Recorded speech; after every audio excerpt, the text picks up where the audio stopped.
Attention, ouvrez bien grand vos oreilles. Ça bouge grave sur Elang FM. Eh bien bonjour à tous, bienvenue dans les réactions, hein. Voilà, ça c'est vos réactions donc sur le site www.mayotte-vichère.com. Vos réactions donc face à la vie chère, hein, face surtout à ces manifs qui veulent plus trop dire grand chose, voilà, etc.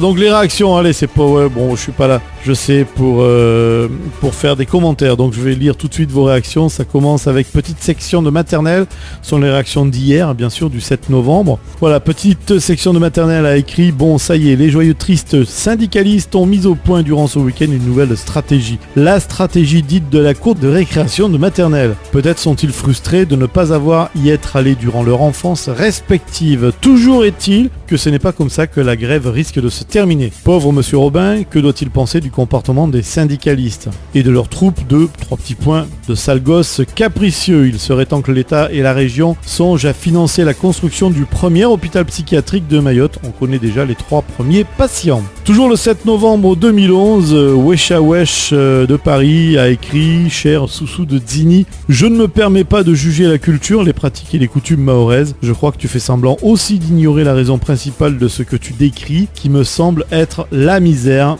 que par contre moi j'ai constaté avec un grand étonnement, car avant de venir à Mayotte, je n'avais jamais vu nulle part ces images de bidonville, de tôle ondulée-ville, de cette misère au quotidien. Par contre, à l'heure où la majorité de la presse internationale s'intéresse aux tribulations sexuelles, tarifées ou pas, d'un responsable politique avec une femme de chambre largement majeure, oui, je me pose des questions sur ce qui se passe à Mayotte. Mais ce n'est pas là l'essentiel du problème d'aujourd'hui, tu as raison. Le 7 novembre, Magnanier de Partement a écrit: le syndicaliste en chef de la CGT a déclaré sur les ondes de Mayotte Première qu'il faudrait que l'État respecte sérieusement la réglementation en matière de droit de grève. 3 petits points, chiche. Vu tout ce qui a été commis comme irrégularité depuis le début de ce caprice, il va y avoir du travail pour les tribunaux. Le 7 novembre, Soussou de Zini donc a écrit à Wecha Wesh de Paris: tu n'es jamais allé te promener au fond des bois parisiens? N'y a-t-il pas des SDF qui meurent de froid et de faim tous les hivers? Malheureusement, la misère existe partout. Voyage, sors de ta capitale, va dans les banlieues françaises et tu comprendras. 3 petits points. Ça répond quand même, hein, ça y va. Bon, le 7 novembre, ils peuvent être fiers de leur connerie, a écrit entre Bonali 1er, Naouda 1er et tiens, on ne l'entend plus beaucoup, Zaïdani 1er, le tiercé gagnant de l'orgueil mégalomane dès qu'on s'adresse à la foule avec une caméra ou un micro sous le nez. Zaïdani qui décide de virer le préfet de l'île, Bonali qui claque la porte à juste le conseiller du Premier ministre. Dans quel pays du monde on peut voir ça? Naouda qui prétend donner des leçons au gouvernement sur l'application du droit du travail. Non mais arrêtez-les, leur diplôme, entre parenthèses, leur cravate et leur casquette leur montent à la tête.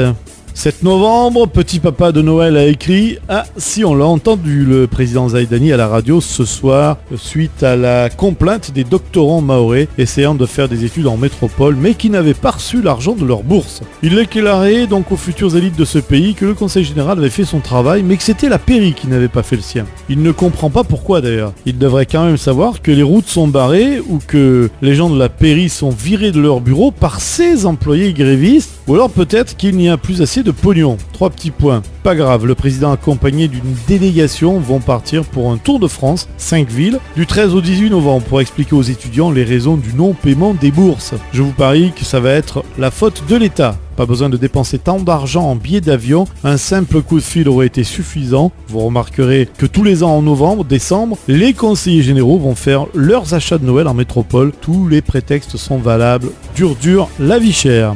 Et toujours le 7 novembre, et on va terminer avec Yann Amar de vos conneries a écrit: demain, grand rassemblement des grévistes manifestants sur la place de la République à partir de 8h. Maoulida, Tchengue, grillade de Mabawa et pot de roupette de Zébu. Nous serons plus de 1000 seulement. Ça représente quoi? Allez, 0,05% de la population de Mayotte. Et vous allez voir qu'ils vont encore nous emmerder. 3 petits points. De toute façon, ils sont couillonnés. Jeudi, c'est fini. Et puis, il y a 99,995% de personnes qui en ont marre. Voilà, c'est terminé pour vos réactions. Je vous le rappelle, ce sont vos réactions rédaction et on les lit tous les matins donc sur Ilang FM à partir de midi. Donc je vous invite à aller faire un petit tour sur le site www.mayotte-vichère.com. Voilà, il me reste plus qu'à vous souhaiter une bonne journée. Salut bye, enfin une bonne après-midi. Voilà, salut bye, à plus. Ilang FM, nous, c'est la qualité. Eh oui.